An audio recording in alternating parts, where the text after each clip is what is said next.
In this video, we'll look at why foam rolling doesn't work and what you should do instead.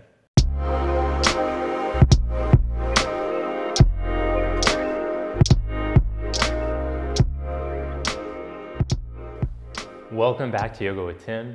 And in today's class, we're going to actually do some foam rolling, but figure out why exactly it hasn't been working and how we can tweak it to make sure that it works. So the first, probably most popular foam roll technique would be to release the IT band. I'm going to show you why exactly that won't work, but what you can do instead. So we can come onto the quadriceps with the foam roller just above the knees, and we can work our way along the muscle and where it can get caught to the IT band. So if I roll onto the outer side of the leg and I pin, I can feel already where I feel the first tight spot. Now the problem with foam rolling usually is that people will find the spot and then just roll up and down, and this is usually the extent of the foam rolling, and this isn't going to do much at all. In fact, the literature says that it's not going to do anything for IT band. So instead, what you want to do is find the spots that it feels like there are stuck points or adhesions, and you're going to pin that and then do cross fiber, and then just go up and down in that little spot. And then here is where you'll actually get something to happen. Once you've felt that, you can feel that that area can soften, you can start to bend and straighten the leg. So this will actually help with your mobility long term. Just doing a massage is great because it can help to relax your nervous system so that you can move different, but it's not going to change anything. So we get into the spot, we feel, okay, where do I need to pin?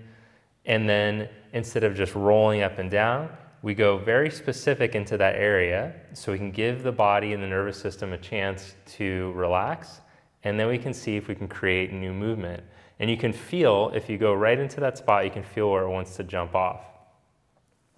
So we'll just work our way up the leg, looking for any other spots like that. And then what you should feel, if you go to do the sit and flex and extend after that, you should feel like it's less caught. Like, wow, it feels much different on this leg than it does on this leg if you're doing a few stretches. So let's give it a shot on the other side and see if what we're doing is actually working. So we'll pin just above the knee, not on the knee. Already I've found my spot.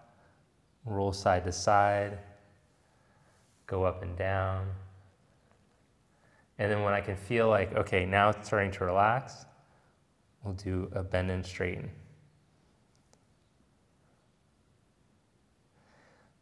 And if you really got the spot there, you can feel that it wants to knock off or jump off the roller.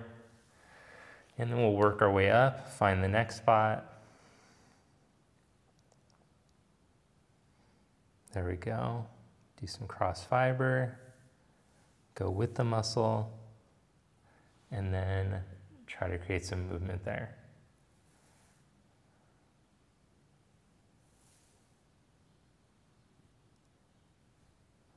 Okay, now let's give it a test and see if it actually worked. Oh yeah, that's pretty good. Now, it also gets stuck. So here is your IT band, tissue that will not be changed with foam rolling, but where you can actually get the change is where the muscle goes right up against it. You can also get into the hamstrings, where if you get caught with the hamstrings somewhere on the IT band, then you can get the same issues, especially with doing any type of forward folding. Like you might feel like, oh, I feel really stuck in my hamstrings, but if you can get this to release, you'll feel that the hamstrings move better. So same idea, find the tight spot, cross fiber, bend and straighten. Where's that spot? You start to become familiar with where your spots are. You don't have to do as much searching. Let's try it on the other side.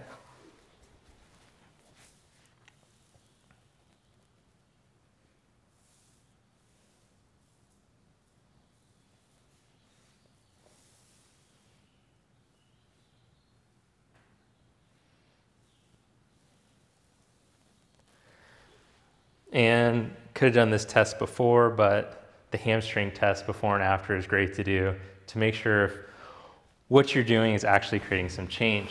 Now let's work our way up into the arm. So the upper trapezius, this area tends to be chronically tight because of stress, because of the way that we breathe, the reverse breathing pattern where you suck air up into the scalenes and upper chest, which is very common if you're stressed out and if you have poor posture.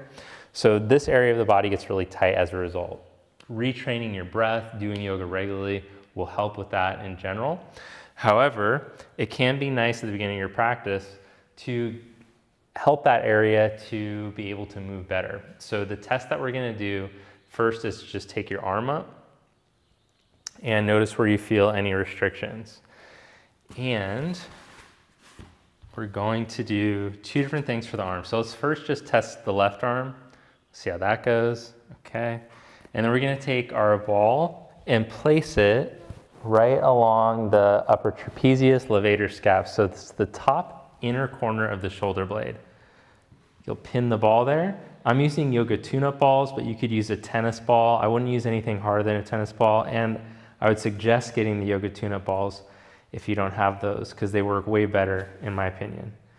So you're just pinning that tight area, looking for the tight area, and then doing a little shimmy side to side, and then up and down.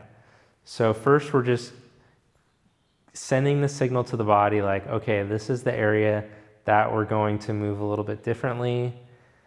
And then we'll take the arm up and we'll see if moving the arm around, first in a circular motion, can help to retrain how that muscle will move when we move the arm so that it doesn't stay bunched up.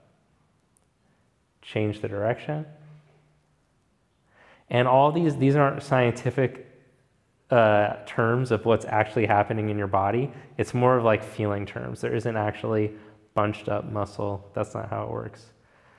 Okay, now you're gonna pin and slowly take your arm back and then turn your nose away. Bring it back up. Take your arm across your body and turn your nose towards the shoulder. Back up. And you might want to search out towards the shoulder side a little bit to feel where, if you need to release somewhere else, take the arm back, turn the nose away from the arm, take the arm back up, across the body, and turn the nose towards the shoulder. Open your arm out to the side, and do one more shimmy, shimmy side to side, and up and down. Okay, one other spot, we're gonna take the foam roller into your lat on the side. So you'll lie onto your side with the bottom of your armpit against the foam roller, and we'll roll side to side there. Get in the cross fiber, up and down.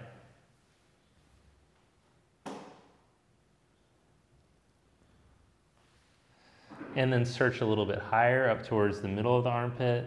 Same thing, cross fiber, up and down. And then go to where you feel, oh, there's that knotted feeling spot. And then you're gonna bend your elbow towards the roller and reach it away. And so this is where we actually can start to get the mobility gain, is when we pin and then we create new movement, where it would normally, this tissue would be stuck and it wouldn't allow the arm to move. I'm trying to retrain it through this type of movement. One other area that we can get to is into the pec. So I'm gonna angle the roller so that I can get into the side of the armpit chest there, into the pec, and we'll pin that. Do the same thing, little side to side, little up and down. And then we can feel, as we breathe, that the area is starting to become willing to relax just from the pressure. And then we can try to move the arm, just slide it forward and back along the floor.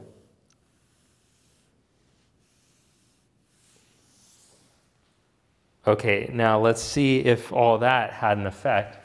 So sit up, take your arm up. Oh my gosh, that's like a whole new arm compared to this one. This one still feels like the Tin Man. So finish it on both sides. Make sure you do both sides. And let me know below if you actually felt the difference. having done it the right way instead of just rolling back and forth without any conscious effort or being able to move the muscle differently. I'll see you next time. Have a great day.